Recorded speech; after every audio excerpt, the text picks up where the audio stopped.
Good morning, friends. We are starting with a new air handling unit type, which is called as single duct variable air volume. So this is going to be single duct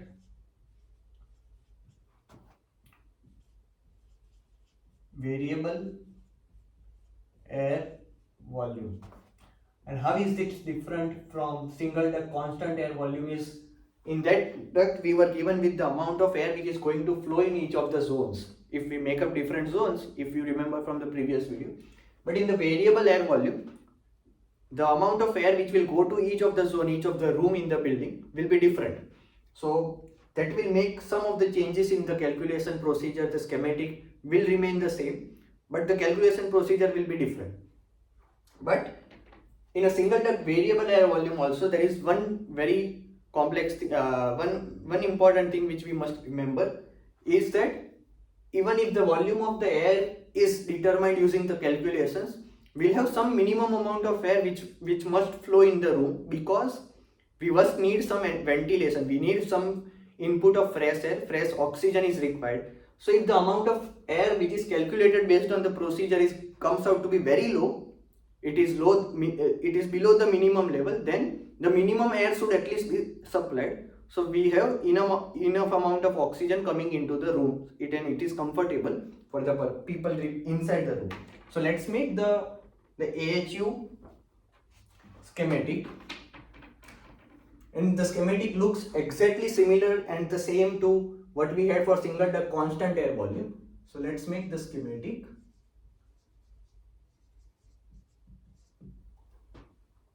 What we start with is, we have the outside air coming,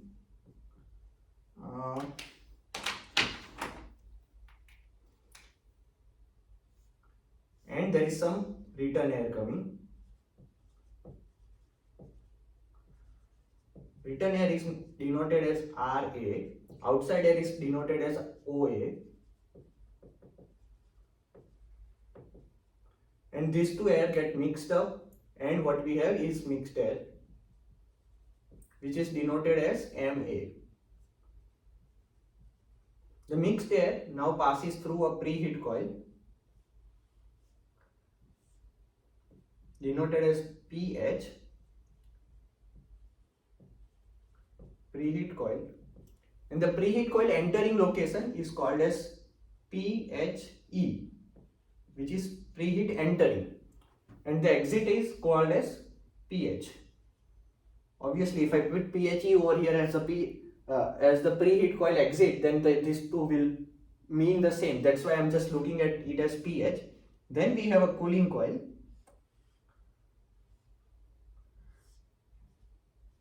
and the cooling coil entering location is called as CE or CCE, whatever we want to use, it is fine.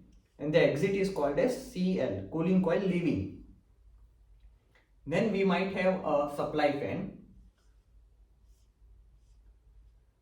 which is, and we can separately also have a return fan, but in this schematics we are only using supply fan. Return fan is skipped over here. Then after the supply fan pushes the air to, this is a terminal box and a reheat coil, and from the reheat coil it goes to zones. So this is the first zone. We might have for representation purpose, let's have two zones. So this is a reheat coil, and we'll have another zone.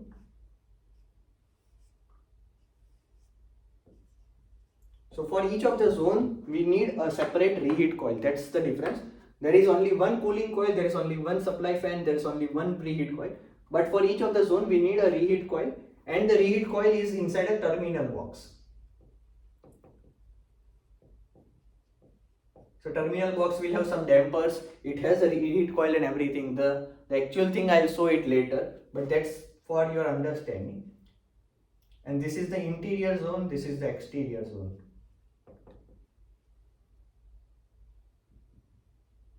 For each of the zone, what will be given us to is the temperature of the comfort. So the comfortable temperature Ti and Te will be given. These are the set point temperatures inside the room. The AC, if we have in the air conditioner, if we set up some temperature as 72, that's the setup temperature which it is sensed in the system. Then for each of the zone, we'll have the sensible loads and the latent load. So for each zone, interior zone, we'll have latent load and sensible load. So QE represents the exterior zone, and the sensible SE and S is for the sensible exterior zone latent load, LAT, right? After that, there is a return duct. So return air comes from each of the zone, and the return air is mixed again. Return air is mixed. We might have a return fan. It is not necessary. Some AHUs may have, some AHUs may not have. It all depends on the system requirements and everything. But this is one of the setup possible, right? From the return, some goes as return recirculating air and the other is exhausted outside. Okay. In the return, as I said earlier, there could be light fixtures and everything, and there could be some return air heat.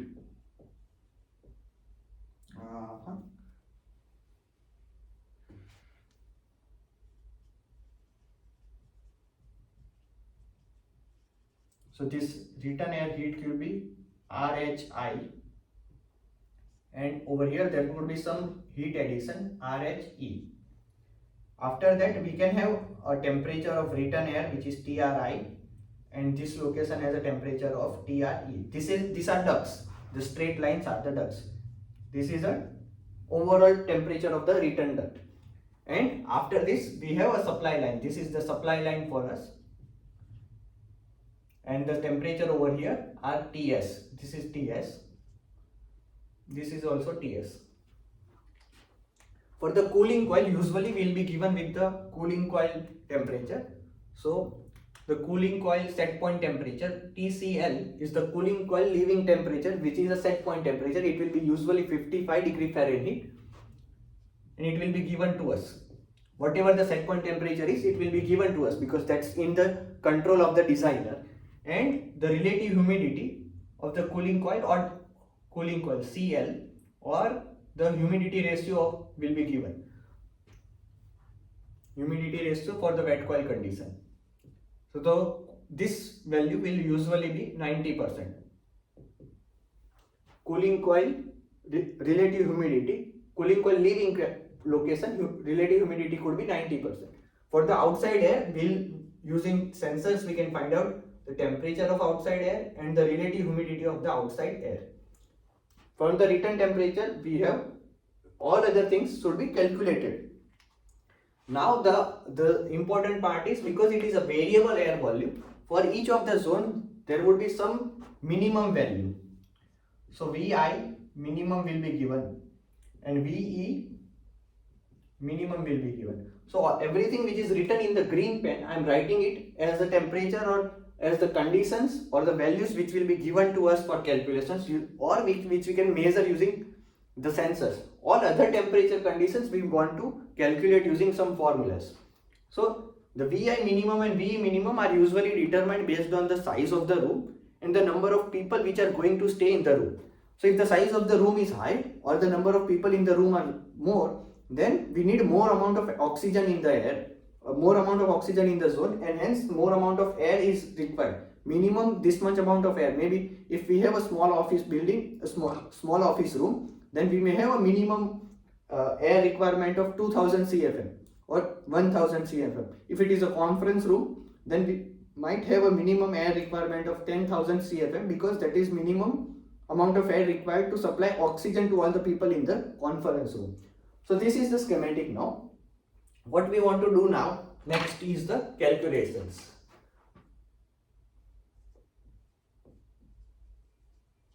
So what will calculations for temperature, humidity ratio and the load.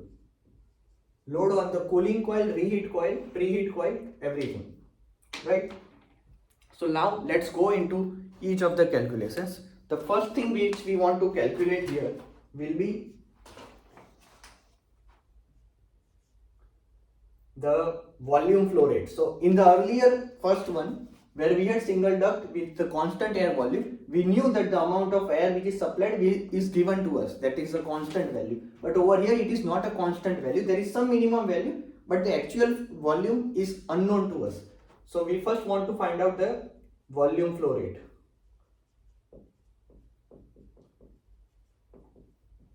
In each zone. So for any of the zone, I am just representing any of the zone as ith zone. So Vi, the formula says, this is all again using the energy balance. The Vi will be equal to, in each zone or ith zone, Vi will be equal to Qi sensible Qi dot upon 1.08 into,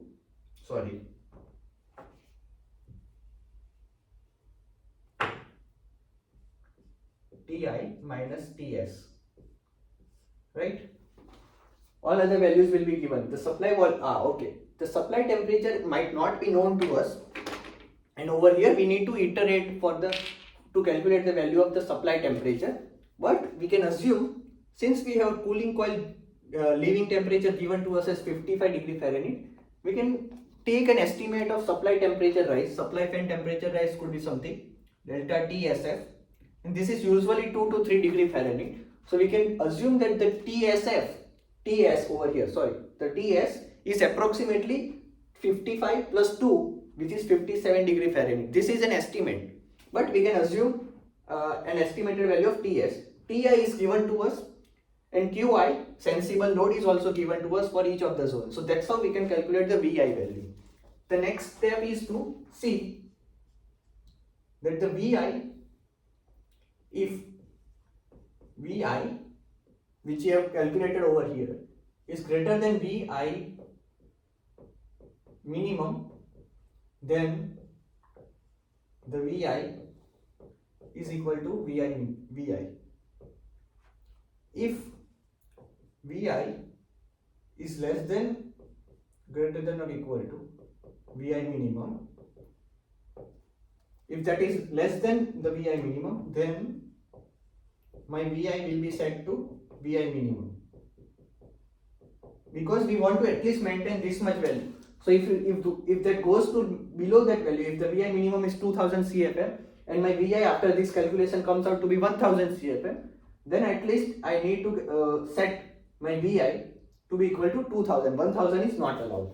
In this case, we need to again do some recalculations, but what we'll go ahead is, right now we'll assume that the Vi value came out to be this. It is in this condition. It is fulfilling this condition.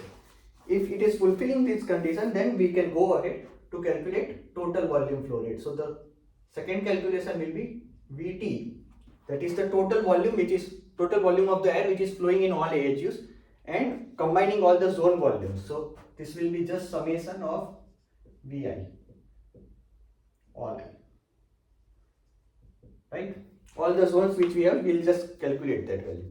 The third thing we want to calculate is the return air temperature. We have done this energy balance equation already in the lecture for single duct constant air volume, and the TR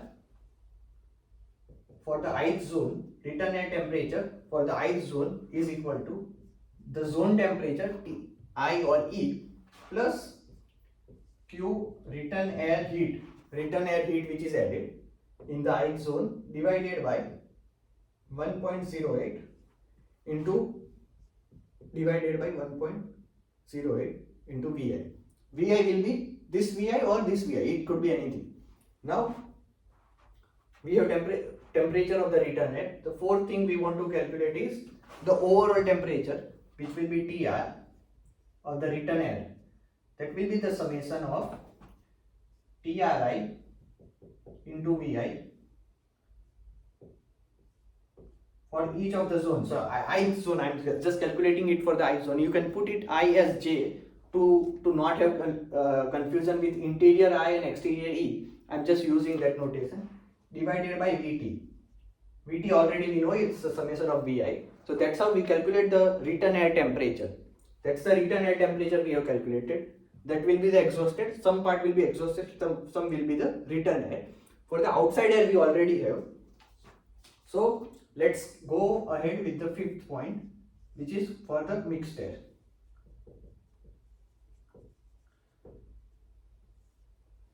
For the mixed air, we want to calculate the temperature of mixed air over here. And the temperature of mixed air will be equal to temperature of return air plus XOA into temperature of outside air minus temperature of return air. I hope you remember the XOA. XOA is defined here based on the volume of outside air. So XOA is the outside air fraction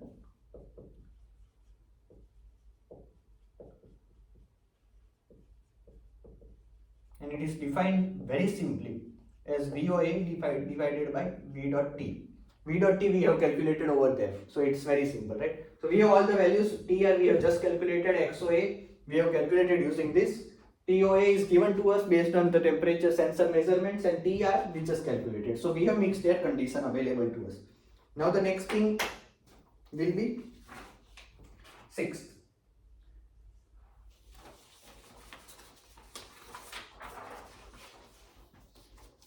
We have reached this location where we want to compare now for the preheat. So let's go ahead with the preheat coil. As I said in the single duct constant air volume 1, the preheat coil condition still remains the same. The preheat coil purpose is to make sure that the air which is supplied is at least having a temperature of 55 degree Fahrenheit or the cooling coil leaving air temperature. If the cooling coil leaving air temperature is 55 and the coming air is less than 55, we want the preheat coil to preheat the temperature of the air. Let's say it's at 50, the preheat coil will heat the 50 degree Fahrenheit air to 55 degree Fahrenheit air, and then it will be supplied. So obviously the cooling coil will not do anything. This is a cooling coil, and in this case the cooling coil will not do any work, and it will be supplied using a supply fan to all the zones. If the preheat coil is not there, then, and if the mixed air condition is 50 degrees Fahrenheit, the cooling coil leaving condition is 55. What will happen in that case? The 50 degree Fahrenheit air is going to cool the cooling coil instead. The cooling coil instead is used to cool the air, but the air is already even cooler than the coil. So in this case the coil will get even more cooler and the water inside the coil is getting cooler. In that case what happens is the coil gets freeze and the coil has to crack, because as the water gets freezed up, as the water temperature reduces, the density of the water also reduces, and as the density reduces, the water expands, the volume of the water increases, and that expanded water leads to crack, because it is forcing the pipes to get the more volume outside, more volume of it. That's why it cracks. So the preheat coil purpose is clear to you. If the TPH, so let's also say, because these two points are same, so TPHE and TMA are same. Preheat coil entering point is same as the mixed air condition. So if my preheat coil only operates if my preheat coil entering temperature is less than TCL, then my preheat coil operates. And what does that mean? If it operates means it uses some energy, and the amount of energy used is given by 1.08 V dot T we have calculated into TCL minus TPHE. and TPHE is equal to TMA. So that's the formula. How does 1.08 comes up? I'll explain you now. So if we go and calculate the Q dot is usually given as m dot delta H or m dot Cp delta T, and we are doing everything for the air now, right? So if we do C dot, m dot I am converting into rho into V dot, density into volume gives mass, into Cp of air into delta T. Delta T is as it is over there. V dot has come up as it is. So what we have is rho and Cp. If we use the imperial units, my temperature, if we use the imperial units, my temperature will be in degree Fahrenheit. My Cp will be in BTU per hour.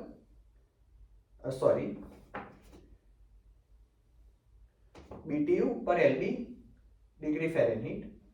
My rho will be LB per feet cube, and my V dot will be feet cube per hour, right? This will be the standard units which are there for the imperial unit system.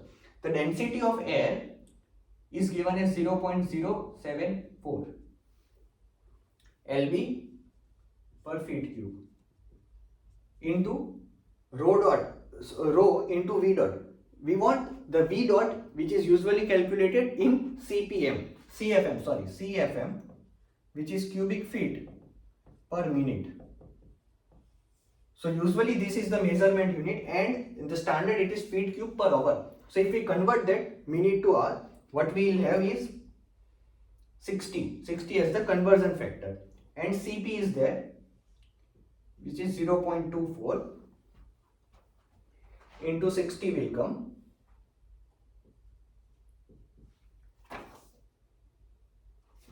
into V dot in CFM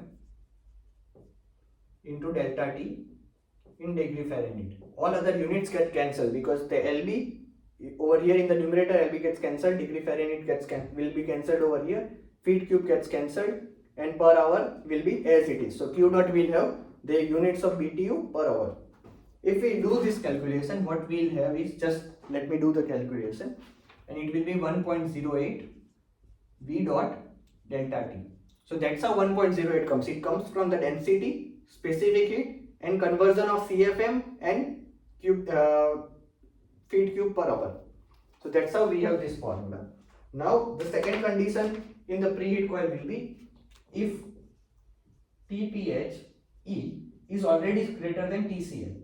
So if my entering condition for the preheat coil is greater than 55 degree Fahrenheit, which is the leaving coil temperature, cooling coil leaving condition, then the preheat coil doesn't need to operate, and in that case my preheat coil energy use is 0 because it doesn't operate. It's very obvious, right? The next thing, 7th, is to calculate for the cooling coil.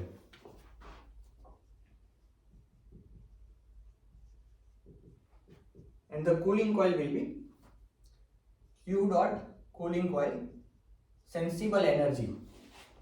Sensible energy will be again 1.08 will come again based on the same analogy, which is m dot delta H or m dot Cp delta T, converting everything into standard imperial units. So 1.08 into V dot T, and the delta T for the cooling coil will be TCE and TCL. Now how do we calculate the value of TCE and TCL? So if my preheat coil was working as this condition, that the preheat coil entering temperature was less than TCL, in this case my TPH will be equal to TCL, and in this case my TPH will be equal to TPHE.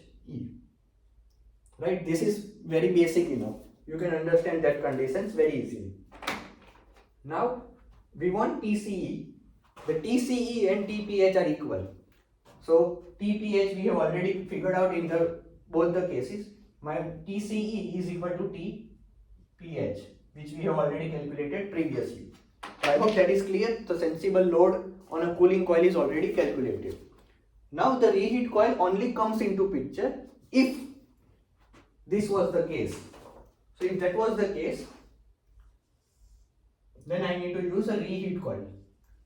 The reheat coil is not used in the minimum if the volume was already greater than minimum, because the volume is greater than minimum. That means we are supplying the air. Supplying the air with whatever air is coming, we are controlling the amount of air to this volume, and the same air is supplied over here directly to the zone. There is no use of the reheat coil. But if my volume is less than Vi minimum, which is given based on the zone, then my volume is set to the minimum volume. And in that case, what is happening is the air which is coming is more than the required air. Hence, the air which is coming is more than the required air. That means we want to reheat the air to some temperature.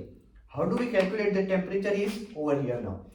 So if this is the case, if the reheating is required, so if Vi comes out to be less than Vi minimum, then reheat is required.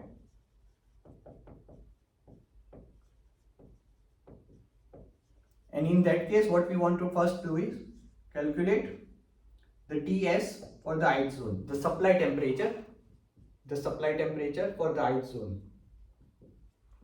or eth zone or anything we want to say. The supply temperature based on the energy balance again will be equal to Ti, that the zone temperature, minus Q ith zone sensible load Q dot divided by 1.08 into V dot minimum. Ith zone minimum volume will help us. So this value is given, this value is already given, Ti is already given, so we can calculate the supply temperature. And the second thing would be, using the supply temperature, my reheat coil load will be equal to, so again it depends, reheat coil load depends. There are two conditions possible. The first condition is, if my sensible load in ith zone is greater than 0, that means there is a cooling load.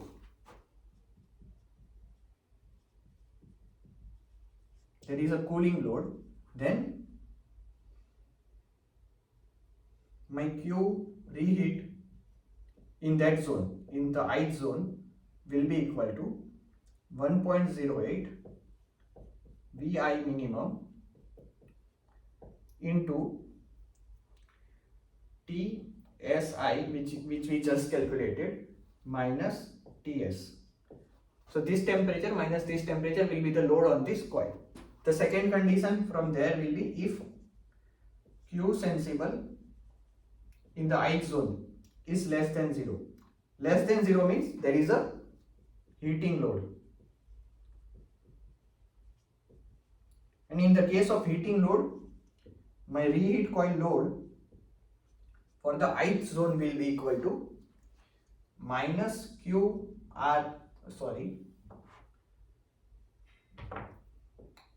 sensible load in the ith zone plus 1.08 V dot in the ith zone. V dot minimum and V dot are equal because that's where we are starting, into the Ti minus Ts. Right? I hope that the formula is clearly visible. I just rewrite the formula for you in a clear space. Reheat load in the ith zone will be equal to, in the case of heating, so that means there is a heating load in the zone, Q dot sensible in the ith zone plus 1.08 Vi minimum into Ti minus Ts. Ts would be somewhere around 58-59 degree Fahrenheit. Ti would be somewhere around 70 degree Fahrenheit, 75 degree Fahrenheit, and hence this will be a positive quantity. Qi sensible, we said it was a negative value. That means we have a heating load, and negative into a negative value will give us a positive. So this will be again a positive value. So in such a way that we have all calculated all the values of temperature and the volume flow and the preheat coil load, cooling coil load, cooling coil sensible load only, and the reheat coil load. Now we are only left to calculate the value of the cooling coil latent load. So we will do the calculation for the cooling coil latent load.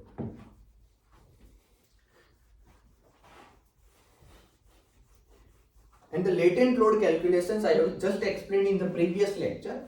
It depends on the two conditions. That one of the condition could be that I have a wet coil. The second condition could have been that I have a dry coil. The wet coil condition and the dry coil condition completely depends on the return air humidities which we calculate. So let's just calculate the thing.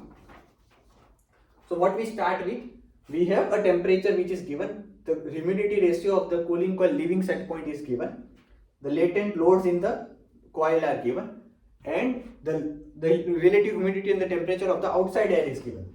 So what we do is, for the latent part,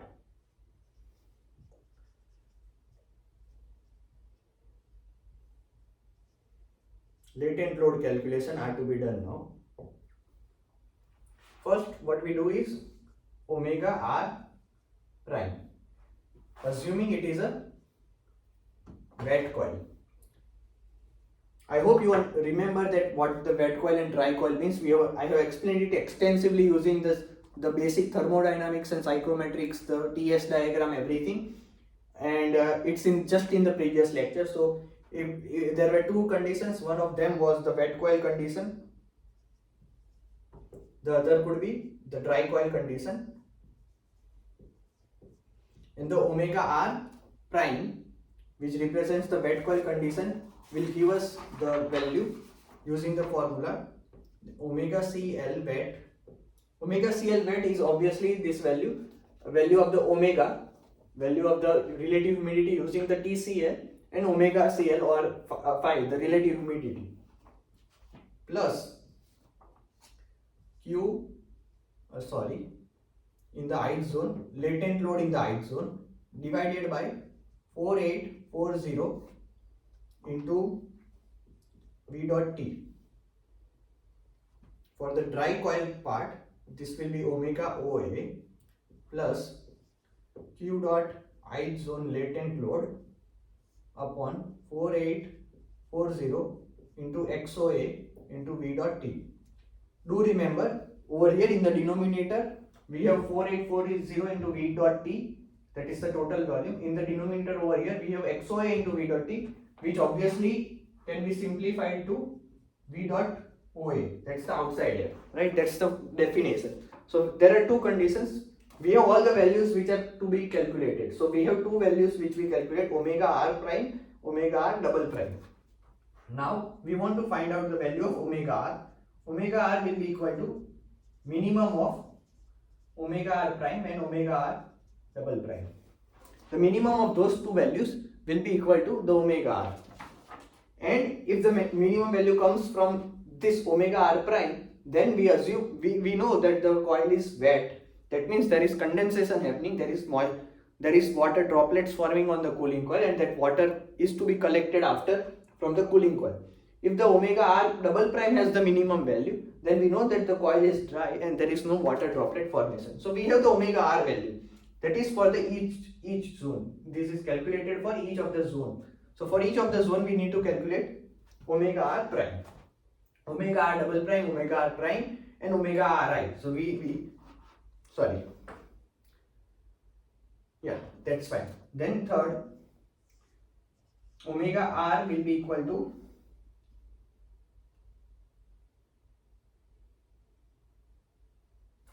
I am extremely sorry, these are not individual latent loads, these are total latent load, and this is total latent load. So in the I'll just make a small change. These are the total latent loads in the formula. These are the total latent loads. So omega r we have already calculated. In the previous video also, in the previous lecture also, I would have made that small error. In the numerator over here, we need to take the total latent loads. So after taking the total latent load, we already have the omega r Now the third thing is to calculate the omega ma. So we have reached over here. We know the omega r, that is the humidity ratio of the return air. Humidity of the outside air is already known to us using the temperature and the relative humidity. So for the mixed air, what we want is omega of return air plus XOA, which I have defined just some time back, into omega of outside air minus omega of return air. That's the formula for omega of mixed air. Now we have the omega of mixed air. Omega of CL is already known to us. From the preheat coil, the omega doesn't change. So what we have,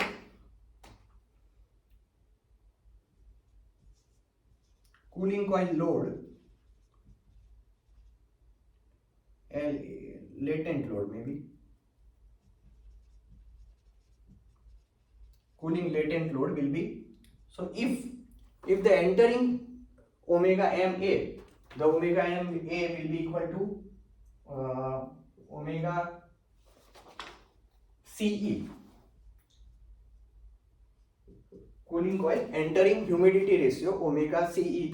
So if omega Ce is greater than omega Cl wet, then my Q dot latent, this is the cooling coil latent load, will be equal to 4840 V dot T into omega Ce minus omega Cl. And if omega Ce is less than or equal to omega Cl wet, then there is no need to remove any moisture. The air which is coming is already dry enough, and hence my cooling coil latent load will be equal to 0. So that's how we have calculated the latent load of the cooling coil. The sensible load was just we calculated some time back. Reheat coil, preheat coil, all the loads are calculated. I hope you have understood, and there is I'm extremely sorry for that small change. I'll also make that change in the earlier video also. So that's all we have. Thank you.